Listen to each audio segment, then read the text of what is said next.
Hello students, welcome you all to my YouTube channel. कैसे हैं आप सब? होप सो आप सब बढ़िया होंगे। तो students, in our last class we have done the topic of cash flow from investing activities. That is the second part of cash flow statement जो मैंने आपको कल करवाया। Now today's topic is cash flow from financing activities. कि we will see कि cash का flow financing activities के through कैसे होता है, मतलब इनफ्लो ऑफ कैश कब होता है एंड आउटफ्लो ऑफ कैश कब होता है। Inflow of cash is made only when you are issuing shares, ठीक है, you are issuing debentures while we are taking loan from bank. हम अगर बैंक से लोन ले रहे हैं, कैश का इनफ्लो है बिजनेस में। अगर हम डिबेंचर इशू कर रहे हैं या शेयर्स इशू कर रहे हैं, in that case only cash क्या है, इनफ्लो है। आउटफ्लो कब होता है? When we are making redemption of shares, debentures का रिडम्पशन कर रहे हैं या शेयर्स का कर रहे हैं, और यू कैन से कि आप लोन की रीपेमेंट कर रहे हैं, उस केस में वो आउटफ्लो होता है, अदरवाइज वो इनफ्लो होता है। तो अभी मैं आपको आज जो क्वेश्चन करवाऊंगी वो फाइनेंसिंग एक्टिविटीज़ पे बेस्ड है। इसमें बच्चों आपको क्वेश्चन में इक्विटी शेयर कैपिटल का opening and closing balance given है। अगर लास्ट ईयर के कंपैरेटिवली करंट ईयर में शेयर्स का बैलेंस इंक्रीज हो रहा है, दैट मीन्स हमने शेयर्स इशू करे हैं, ठीक है, हमारे पास कैश का इनफ्लो है। And if in comparison to last year वो बैलेंस रिड्यूस हो रहा है, तो दैट इज आप रिडम्पशन कर रहे हैं, वो बैलेंस रिड्यूस हो रहा है। इंक्रीज मतलब वो इशू कर रहे हैं एंड डिक्रीज मतलब वो रिडीम हो रहे हैं।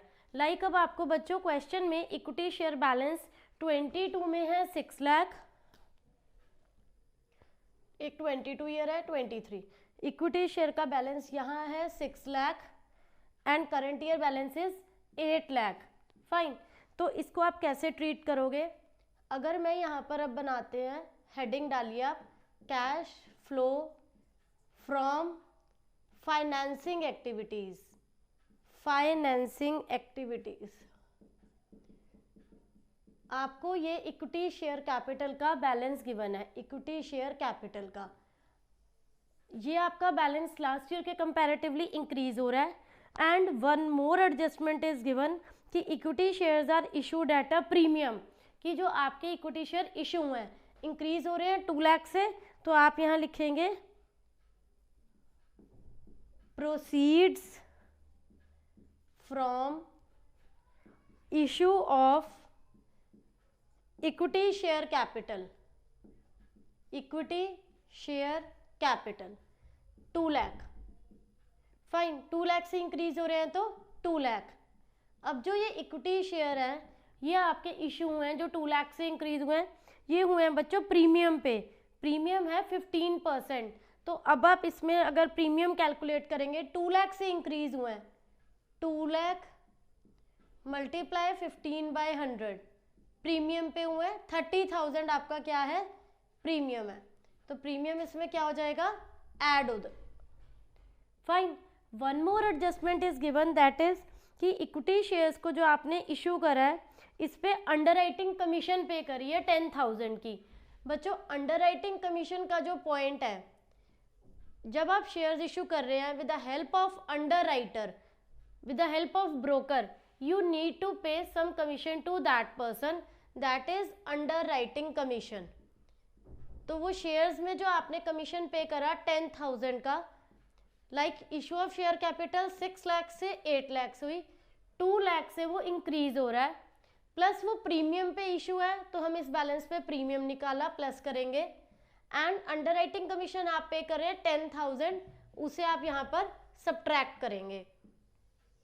तो आपके आउटर कॉलम में आएगा 230 माइनस 10 इज 2,20,000। फाइन, इसके बाद नेक्स्ट है आपकी 12% प्रेफरेंस शेयर्स वर रिडीम। आपके प्रेफरेंस शेयर गिवन है बच्चों क्वेश्चन में 2 लाख के एंड करंट ईयर के हैं 0, तो 2 लाख के प्रेफरेंस शेयर्स आप रिटर्न कर रहे हैं, रिटर्न कर रहे हैं, वो भी किस पर, प्रीमियम पर। अब सिमिलरली 2 लाख के जो आप रिडीम कर रहे हैं इस पर भी आप क्या निकालेंगे, 5% प्रीमियम, इट विल बी 10,000। तो अब आप यहाँ लिखेंगे रिडम्पशन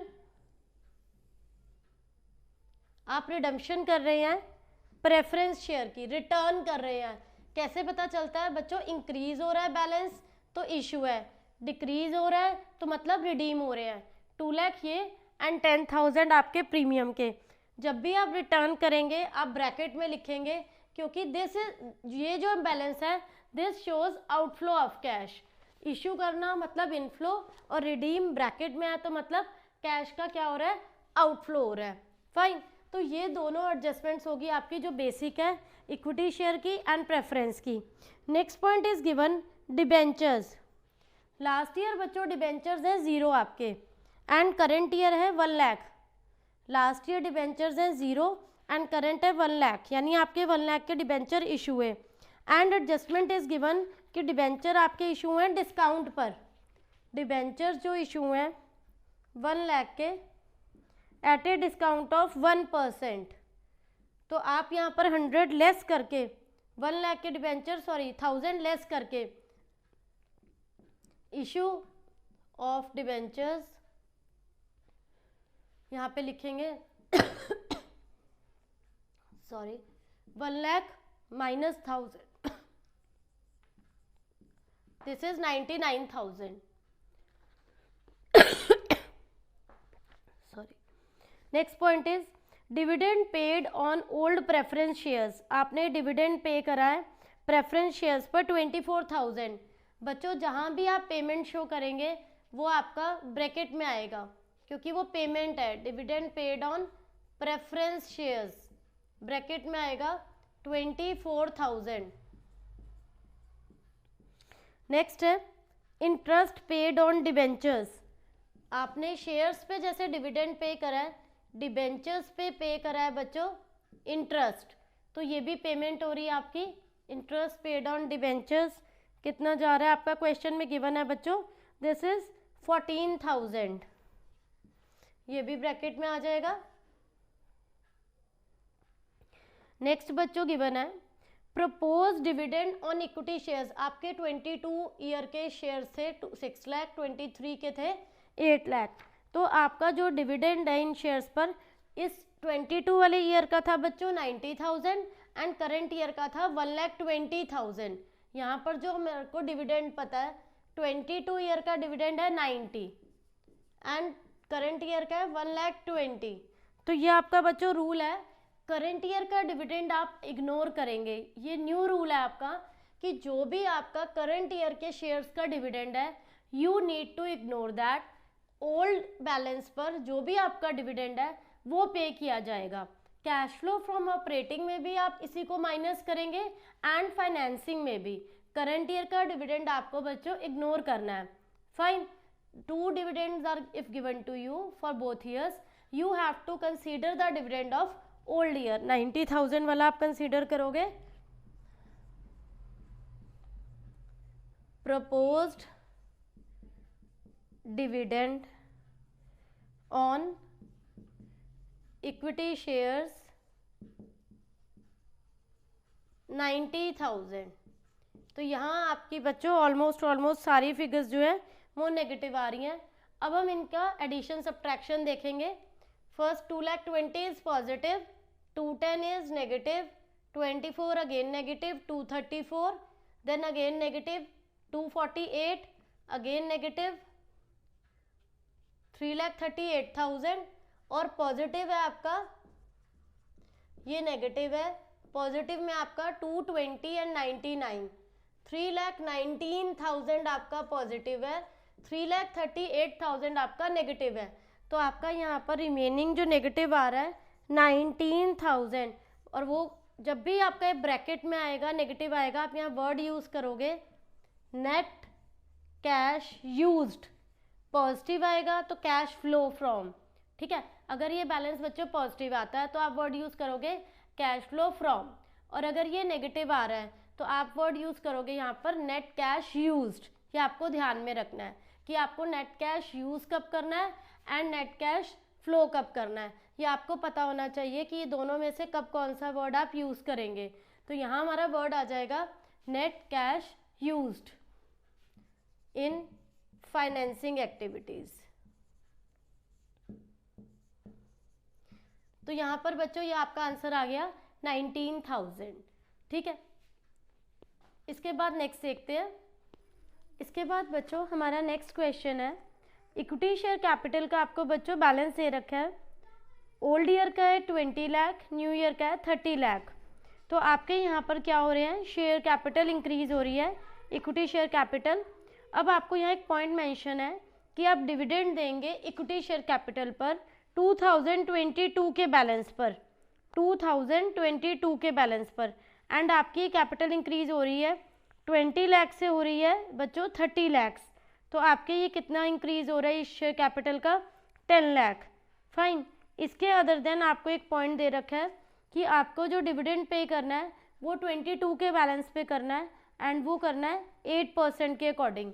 तो आप यहाँ पर बच्चों डिविडेंड जो पे करेंगे, फर्स्ट ऑफ ऑल आप लिखेंगे cash flow from financing activities.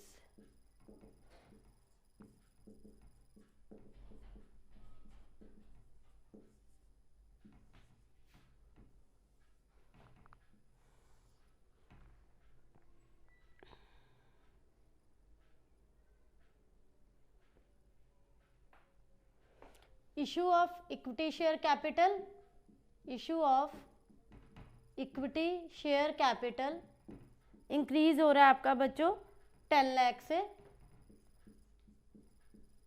ये आपका इनफ्लो ऑफ कैश है, शेयर्स इश्यू करे हैं। देन आप क्या कर रहे हैं, आप डिविडेंड पे कर रहे हैं, डिविडेंड पेड।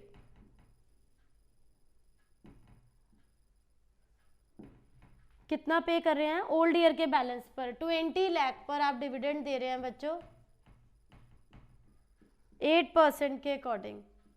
तो आपका यहाँ पर आएगा डिविडेंड 1,60,000 ब्रैकेट में आएगा, ये आप डिविडेंड पे कर रहे हैं। देन बच्चों यहाँ पर गिवन है डिबेंचर्स आपके पहले हैं बच्चों 3 लाख के, एंड करेंट ईयर के आपके 0। ठीक है, रिडीम हो रहे हैं। और जो डिबेंचर्स आपके रिडीम हो रहे हैं 1 जुलाई को हो रहे हैं, और न्यू डिबेंचर एक और इशू करे हैं सेम डेट को, वो करे हैं डिस्काउंट पर। तो आपके ये वाले डिबेंचर्स जो रिडीम हो रहे हैं आप यहाँ लिखेंगे रिडम्पशन ऑफ डिबेंचर्स। जब ओल्ड ईयर का बैलेंस ज़्यादा हो, करंट ईयर का 0, दैट मीन्स आपने डिबेंचर्स क्या करे हैं, रिडीम करे हैं, रिफंड करा है उस पैसे को। ये आपका ब्रैकेट में आएगा 3 लाख का अमाउंट। एंड आपने एक न्यू डिबेंचर इशू करे हैं, old balance is 0, current balance is 5 lakh. ये 5 लाख के जो इशू करे हैं ये आपने करे हैं बच्चों 5% डिस्काउंट पर। मतलब 5 लाख के जो करे हैं, इस 5 लाख पर आप 5% क्या निकालेंगे बच्चों, कैलकुलेट करिए इस पर आप डिस्काउंट। 25,000 लेस करके यहाँ आएगा 4,75,000। Issue of debentures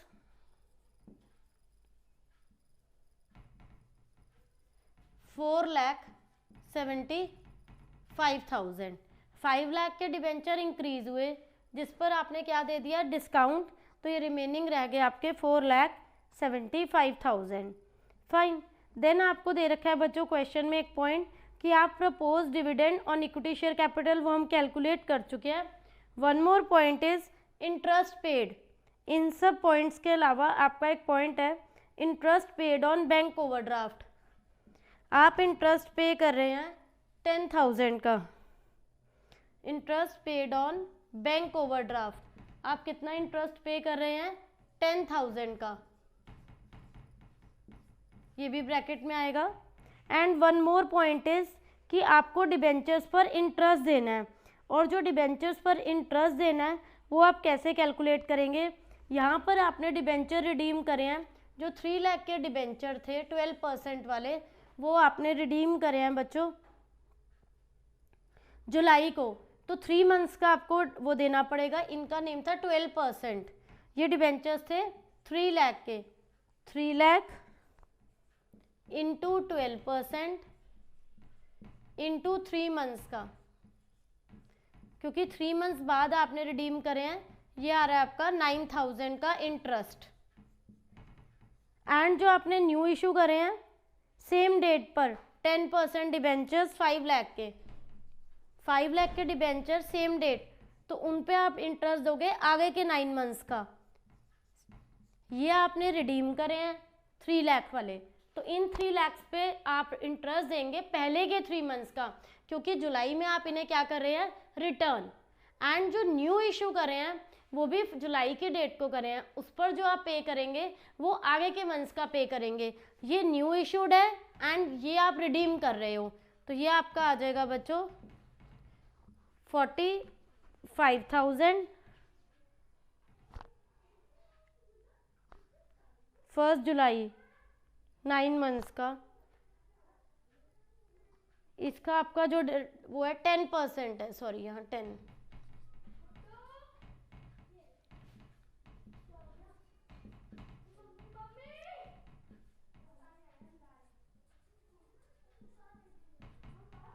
$37,500।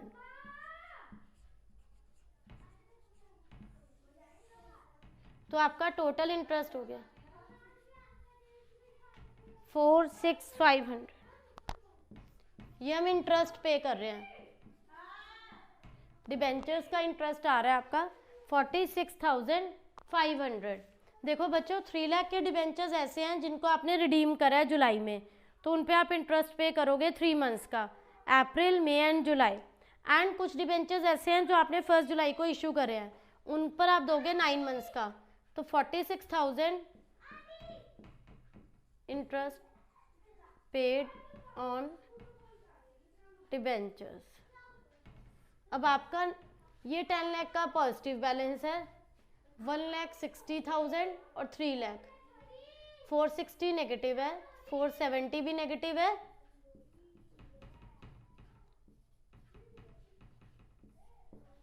ये आपका नेगेटिव है बच्चों 5,16,500 एंड पॉजिटिव है आपका 14,75,000 और 5,16,500 आपका नेगेटिव है।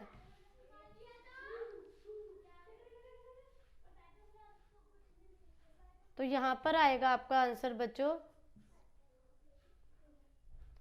9,58,500, 9,58,500। तो बच्चों यहाँ आपको डेट्स का बहुत ध्यान रखना है, जो आप रिडीम कर रहे हो, लाइक ये जिन्हें आप रिटर्न कर रहे हो, ये आप कर रहे हो बच्चों 1 जुलाई। तो इन डिबेंचर्स पे आप इंटरेस्ट दोगे 12% के अकॉर्डिंग 3 मंथ्स का। और जो न्यू इशू कर रहे हैं ये 5 लाख वाले डिबेंचर्स, ये इस पर है इंटरेस्ट 10%। तो ये इन पर आप मंथ्स निकालोगे 9/12, क्योंकि आप 1 जुलाई से 31 मार्च का निकालोगे। एंड जो रिडीम कर रहे हो वो 1 अप्रैल से जून तक का होगा। तो इस टाइप से बच्चों जो यहाँ आपका आंसर है इसे आप बोलेंगे cash flow from financing activities.